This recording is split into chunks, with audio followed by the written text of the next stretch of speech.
Krishna, very dear devotees, welcome back once again.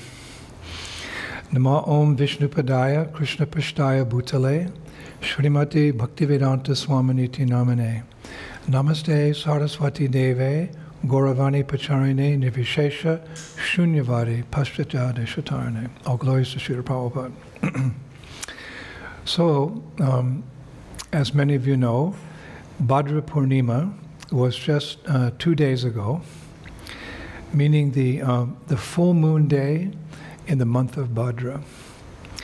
And it has ushered in a very special period of 15 days here in Vrindavan, and around the world for that matter, that I wanted to share with all of you. Most of you are familiar with this Bhadra Purnima, because in the Srimad Bhagavatam 12:13 it is stated, Prashta Padyam Purnam Hasyam Hemasimha Samamvitam Dadatiyo Bhagavatam Sayati Paramam Gatim. Quote, if on the full moon day of the month of Bhadra, one places Srimad Bhagavatam on a golden throne and gives it as a gift, he will attain the supreme transcendental destination. Unquote. Now you may know, you should know, that under the skillful direction of my dear godmother, Vaisheshika Prabhu, devotees around the world just distributed over 35,000 sets of Srimad Bhagavatam in the month of Bhadra, which concluded again on the full moon on Bhadra Purnima a few days ago. So now, for 15 days after the Purnima, just as the rainy season is finishing here in India, people all over India observe what is called Pitra Paksha. Pitra Paksha. Paksha means 15 days, and Pitra means ancestors. So during these 15 days, people perform Shraddhanjali. Shraddhanjali, meaning they offer the Lord's prasadam to any of their ancestors who did not achieve liberation in their lifetime and are wandering somewhere in the material creation. Actually, by such a ritual, I was reading, by such a sacrifice, their ancestors can be promoted to either Brahmaloka, Vaikuntha-loka, or Goloka. However, these 15 days are not actually considered as auspicious because they're dedicated to ancestors who did not achieve liberation. So during these 15 days, generally people here in India, they only make essential purchases. They don't buy anything really, expensive or whatever. They don't celebrate any birthdays, they don't hold weddings, or they don't make any important business transactions. But that's not the case here in Braj, in Vrindavan. Because as we've heard many times, in Vrindavan, doesn't matter what time of the year it is, there's a festival every day.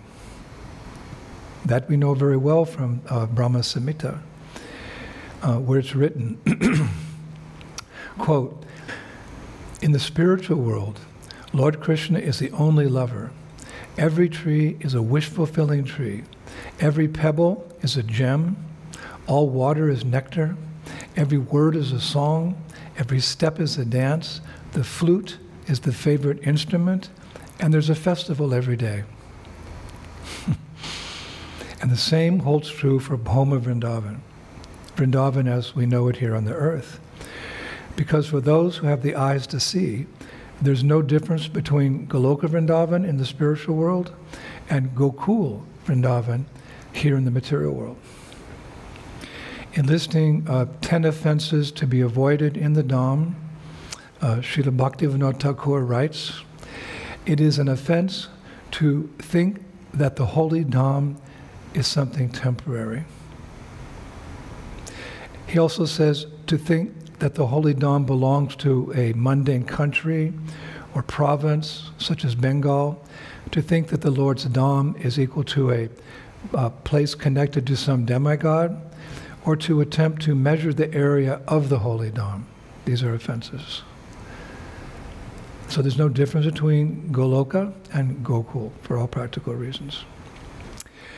But while all of India is cautious during the 15 inauspicious days of Pitra Paksha, traditionally Brajabasis, the inhabitants of Vrindavan, they celebrate a festival, a special festival every evening called Sanji. Sanji. And what specifically is that festival of Sanji? And what is its origins? That we will share with you today. In order to increase your appreciation and love more and more for Sri Vrindavan Dham. Actually, that has been the purpose all along for our lecture series on Vrindavan for almost 2 years now. Srila Prabodhananda Saraswati in his Vrindavan Mahimamrita, Shataka 1, verse 35, he says about Vrindavan, quote, despite composing millions of poems, the best of poets could not even begin to describe the illumination of only one of the unlimited jewel-like qualities of Vrindavan. O friends, control the urges of your senses and with a fixed mind proceed to the land of Vrindavan, which is a reservoir of unlimited transcendental mellows. Shri Brajabhumi, Shri Vrindavan Dham Ki. So we want to fall in love with Vrindavan, and that we can do by Shabda Brahma, hearing all the glories of Braj and the inhabitants who live here. So the celebration of Pitra Paksha in Vrindavan actually originated 5,000 years ago during Lord Krishna's pastimes on this earth. Once upon a time, one day in Yavat, Jatila and Kutila, the mother-in-law and the sister-in-law of Srimati Radharani, said to her, quote, dearest Sri Radha, Pitra Paksha, worship of the fallen ancestors, has just begun. And because it is not an auspicious time, we are saying that you cannot leave home for 15 days. It's not auspicious for a newly married gopi to leave home during Pitra Paksha. In fact, we are saying you cannot even leave your room. If we find that you've come out of your room, you will be punished. It's a palace at Yava, but Radharani sees it like a prison. Of course, this news was unbearable for her, for Sri Radha, whose only desire in life is to be with her lover Krishna. It's said in the Braj Bhasa language, Palak Antar, Palak Antar. It means that when Sri Radha closes just one eyelid, or blinks with one eye, she experiences that moment of not seeing Krishna, that separation, to be like 4 yugas of time. Just one blink, not seeing Krishna, because of the mood of vipralamba bhav, or separation. For her, it's like 4 yugas have gone by. She hasn't seen Krishna for 4 yugas. So, with Jatila and Kotila's orders, how could she survive being separated from Krishna for 15 days? So then when Jatila and Kotila left, Radharani just sat in the corner of her room crying. And as she did so, it just came to her mind, her beloved Sakhi, Lalita Devi. And as soon as she remembered Lalita Devi, Lalita Sakhi appeared before her. And I was reading that this is the intimate nature of their relationship. Radharani never needs to call for Sri Lalita. She never calls out, Lalita, come here. She just meditates on Lalita while thinking, oh Lalita, I am missing you. And then, Lalita appears. She doesn't call for her. She thinks, Lalita, I am missing you. Lalita appears. This is the extraordinary nature of their relationship.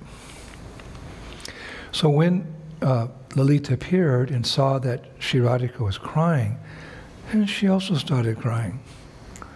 And she said, Sri Radha, what is wrong?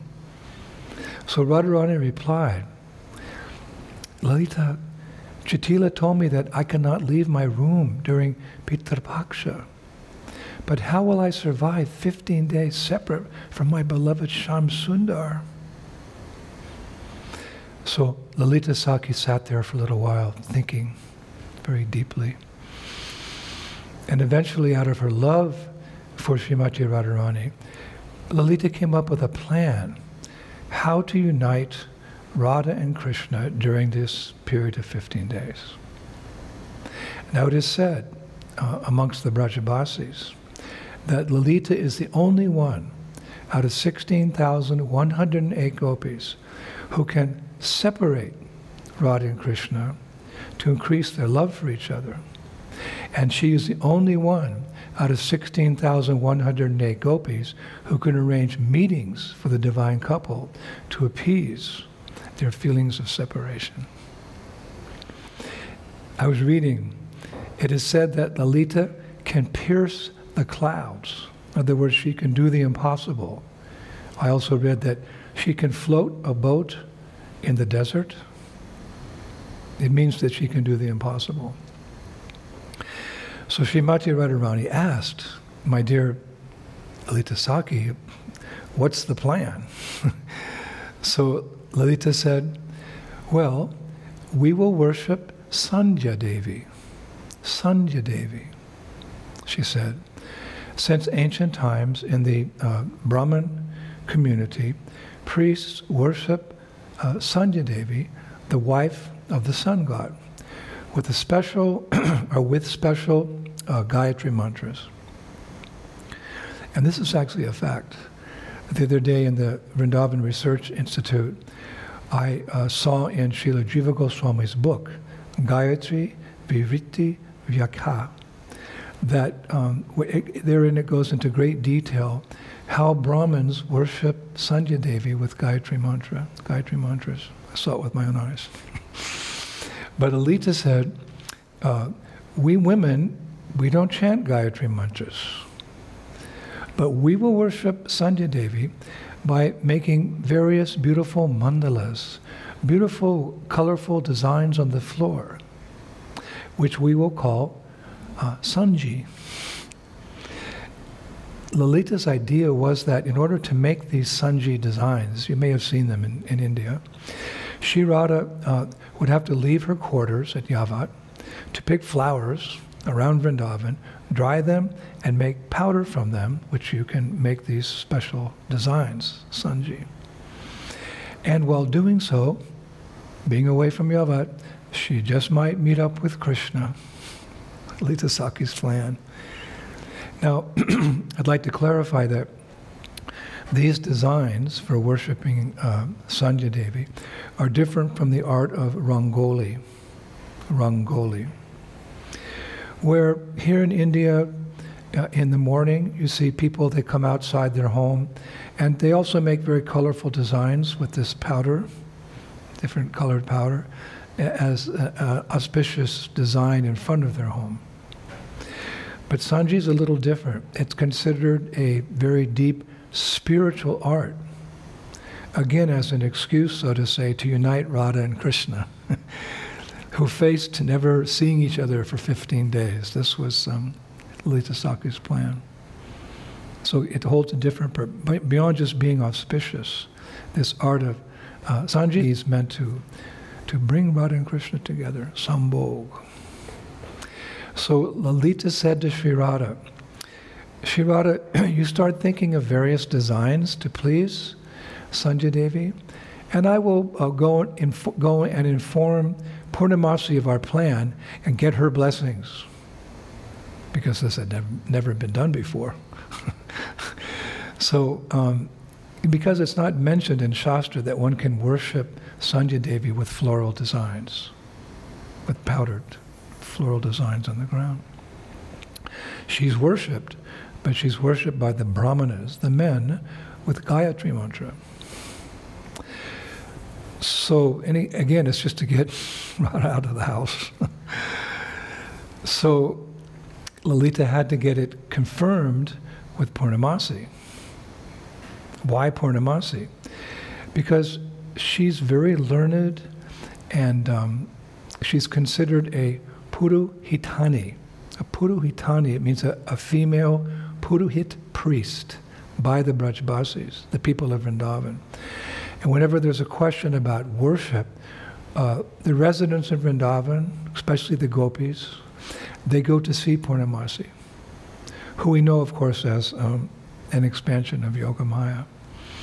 So Lalita wanted to get it confirmed by Purnamasi so that Jatila and Kotila would agree to let Radharani leave home to collect flowers to make sanji, to worship the wife of the sun god, like all the other gopis would be doing under Lalita's direction during Pitra Paksha. All the girls were going to do it.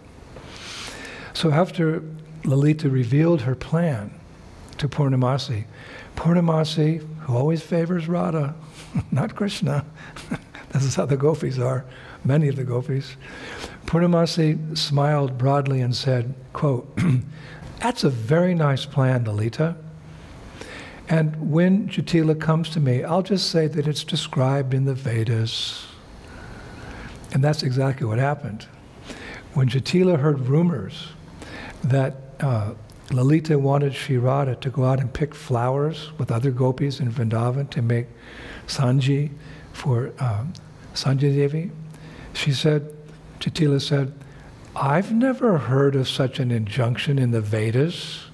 And she stormed off to see Mother Purnamasi, who then said to Jatila, quote, "My dear Jatila, actually there is an injunction hidden in a very esoteric section of the scriptures that allows for this." So Jatila had no other choice but to let Sri Radha go out. And she went back to Yavat and said to Radharani, "Okay, Sri Radha, you can go with the other girls, but beware, do not see any men in your wanderings around Vrindavan for the flowers. If you see any men in the forest, then something inauspicious will happen to my son and your husband, Abhimanyu."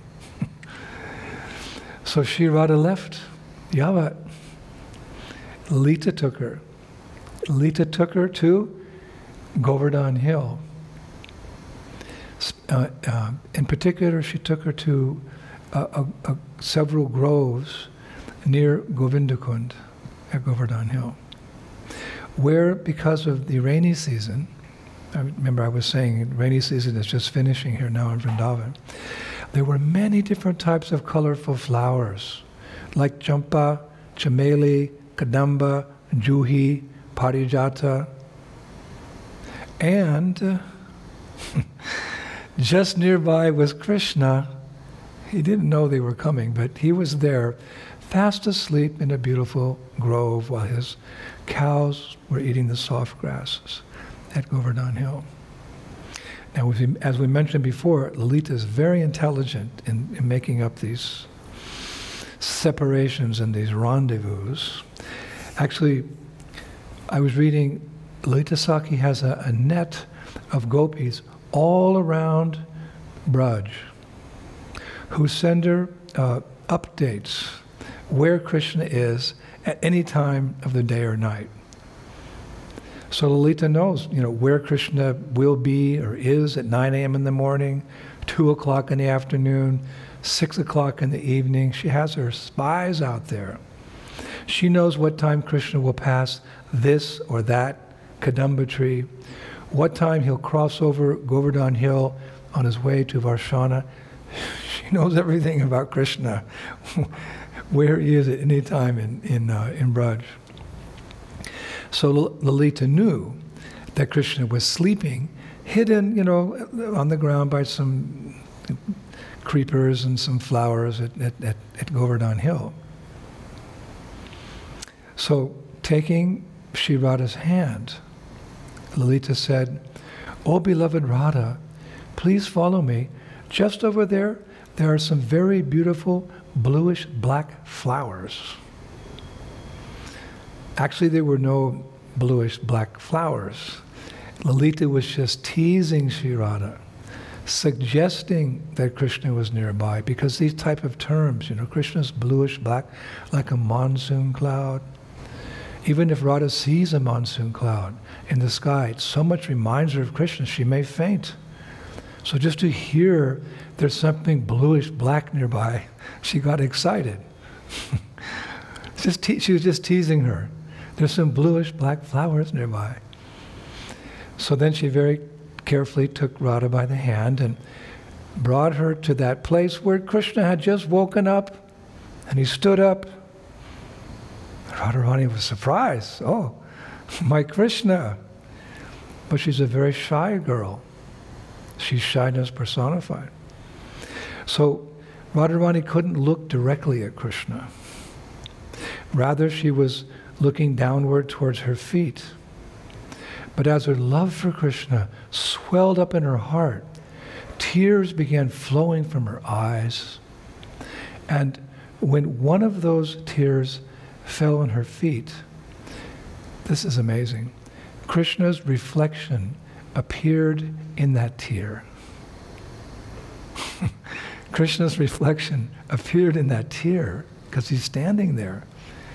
And it's written that through that tear, Krishna revealed all his beauty to Srimati Radharani in the tear. Shri Brajabhumi Shri Vrindavan Dham Ki. Then Lalita said, teasing her again, "Oh Radha, look, there's so many black crows here. They are spoiling the beauty of this forest." You know how crows are. But actually there were no crows. Lalita was just teasing Radha again. That Krishna, who can sometimes be insensitive to Radha, was there, spoiling the beauty of the forest. That rascal. But then, as often is the case in these Kali pastimes, Kali means these very playful pastimes. Then it was time for Krishna to tease. So he said, "Oh, you gopis, who are you? And where are you coming from? This is my forest. Why have you come here to pick flowers without my permission?" So we've spoken a lot about Lalita in the past years. She's really the protector of Sri Radha. She gets angry with Krishna when Krishna mistreats Sri Radha. So Lalita shot back. Quote, "I have never heard this is your forest. How could it be? You are just a simple cowherd boy. How could you own a forest? And by the way, do you not know who we are?" So Krishna replied in the playful pastime, "No, I don't know who you are." So Lalita replied in such a wonderful way. It's one of my favorite parts of the talk today. Lalita said, "We are the gopis, the jewels of Braj. We are the gopis, the jewels of Braj." So true. But Krishna just laughed. He just started laughing. And he said, "No, I know of only one jewel, and that jewel is in Varshana. I know of only one jewel, and that jewel is in Varshana." Vrindavaneshwari Srimati Radharani Ki. So then Lalita, still in her protective mood, she said to Krishna, "You know nothing, Krishna. You're just like a black crow. And even your words are painful to my ears, like crows trying to sing and defeat cuckoo birds. Cuckoos sing very beautifully. When crows try to sing, it's just noise and painful to the ears. But don't speak anymore. Anyway, Lalita concluded, we're in a hurry. We have to worship Sandhya Devi. But Krishna said, no, hold on. Don't be so stubborn, girls. Please tell me, who are you? And especially, who is this gopi who's not even looking at me? Remember, Radharani's looking down at the tear, the reflection of Krishna in the tear. Oh. So Lalita answered, you don't know her? She is the daughter of King Brishabhanu Maharaj, who is the king of all kings in Braj. Now it's interesting that Sri Radha did not respond to Krishna's question, like, who are you girls? Lalita did. And there's a reason for this. Because in royal families in India, in the past and to some degree in present, the culture was that when a person asked someone from a royal family to introduce themselves, it's the servants of that royal family who introduce that person. The royals don't introduce themselves. I am. A servant does that. This is prince or this is princess, like that. Very nice culture. There's so much culture here. It's being lost, but we want to revive it and actually spread it all over the world. One time Prabhupada said, we will conquer the world with culture. So here's a cultural item. The royals don't reply, but the servants, out of respect, this is such and such. So similarly, when Krishna asked, who is this beautiful gopi who's not looking at him? Lalita answered, you don't know her? She's the daughter of the king Brishabhanu Maharaj, who is the king of all kings in Braj. So Krishna said, whatever the case, whatever the case, this is my forest, and you must all leave now. So what happened? Lalita and Radharani, and by this time they were accompanied by some other gopis. The news spread, so everyone wanted to witness the pastime. So Lalita, Radharani, and other gopis who had assembled, not one of them left. They just continued walking around the area, picking flowers for Sanji. In fact, this is very significant. Because when Srimati Radharani pressed forward against the instructions of Krishna to start picking flowers, Lalita said to Krishna, please step aside and let her pass. And what did Krishna do? Looking at Lalita, obeying Lalita's command, subdued by Shri Radha's prem bhakti, her love for him, by which he's controlled, Krishna stepped aside and let Shri Radha pass by. I found a very beautiful verse in that mood, in that it helps us understand even better. It is said that jnanis can be defeated by an acharya, and an acharya can be defeated by a mahajan. A mahajan can be defeated by Lord Brahma, who himself can be defeated by Shiva. Shiva can be defeated by Garuda, who himself can be defeated by Vishnu in a scholarly debate. And Vishnu can be defeated in a scholarly debate by Lakshmi, who herself can be defeated by Saraswati. And Saraswati can be defeated in a scholarly debate with Krishna. But there's only one person who can defeat Krishna in a war of words, it's said. And that is Lalita Sakhi. So Lalita Sakhi said, step aside. And Krishna did. Shri Brajabhumi, Shri Vrindavan Dham ki jai ho. So now as Shri Radha moved here and there picking flowers, Krishna was, of course, watching her. And he became enchanted. Walking, she walked along, deftly plucking flowers and putting them in her basket. He became mesmerized by her beauty. So after some time, Krishna very humbly approached her, and they exchanged sweet words for some time. So in this way, Lalita Sakhi arranged for Radha and Krishna's meetings during the 15-day period of Pitra Paksha. Wow. Who wants to hear anything else than this?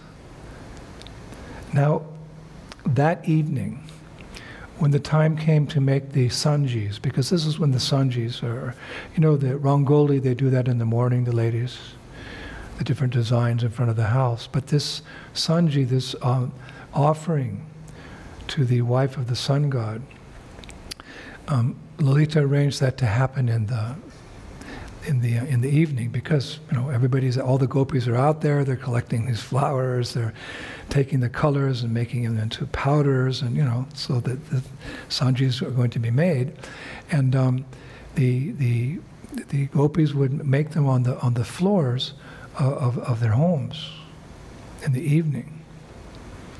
And the designs they made, and the artistic ability they had, and the beauty, it's just incomparable to anything in this world. When I was reading, it just went on and on.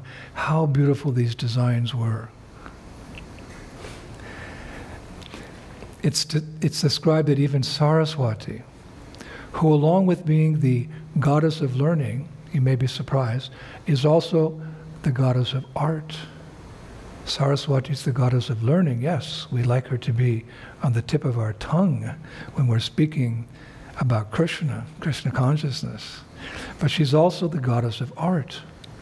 And she was humbled when she saw these special designs made especially by the artistic hands of Sri Radha. She's the goddess of art.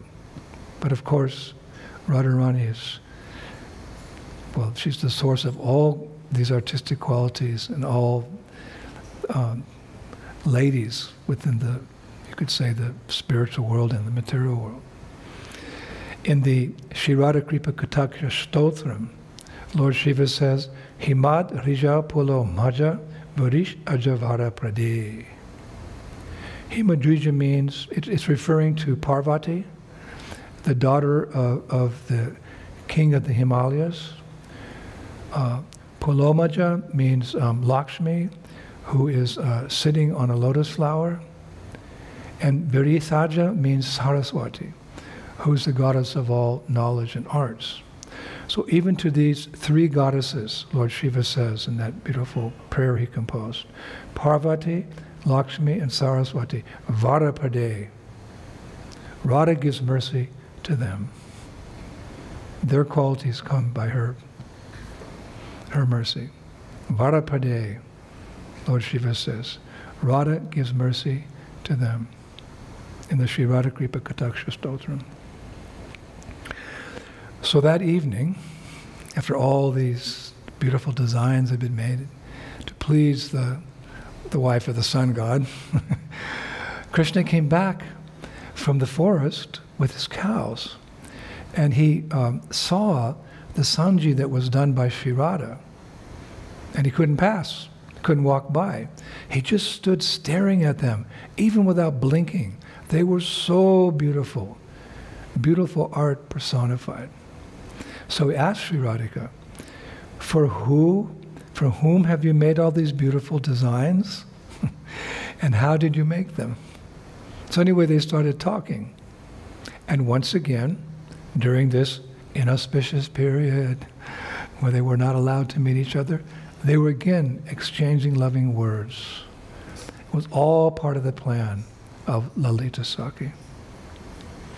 So this making of these designs, Sanji, the worship of Sandhya Devi in the evening time, for 15 days after Bhadra Purnim, this festive event for the purpose of uniting Radha and Krishna, it's been going on for 5,000 years here in Vrindavan.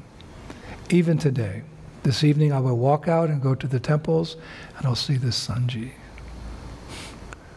I've actually seen in the past, I remember in the temples of Radharaman, Radha Sham Sundar, and Radha Damodar in particular, how in the evenings the Goswamis and their helpers, They make very beautiful sanjis in front of the deities. This is Braj. This is part of the culture of our beloved Sri Vrindavan Dham, which we're hoping to one day develop a deep, very deep attachment for and desire to reside here forever and forevermore. Vrindavan is such an amazing and beautiful place. We will close today with a beautiful prayer by Srila Prabodhananda Saraswati in his epic Shri Vrindavan Mahimamrita, Shataka 1, verse 57. He says, "This land of Vrindavan is so wonderful. Oh, the two sweet personalities whose bodily complexions are golden and bluish, and who are known as Shri Shri Radha and Krsna are even more wonderful. Pure love for the lotus feet is also wonderful. Wonderful is that person who comes to this supreme abode of Vrindavan and becomes attached to it. The rare great soul who knows the glories of Vrindavan in truth is also wonderful." Unquote. Thank you, Prabhus. I hope you enjoyed this lecture. I hope that your attachment to Braj has increased even more, and will help you water that beautiful seed of Braj Bhakti by coming back in a couple days with more wonderful pastimes as we wander with an aim through the 12 forests of Brajabhumi. All glories to the revealer of the Dham, our beloved Srila Prabhupada. Hare Krishna. Shri Shri Gaur Nitai ki, Shri Shri Krishna Balaram ki, Shri Shri Radha Shama Sundar ki, Vrindavaneshwari Srimati Radharani ki, Srila Prabhupada ki, Mayapur Dhama ki, Shri Shri Gaur Nitai ki, Gauda Premanandi. Jai Jai Sri Sri Radhe Shyam. Thank you. Hare Krishna.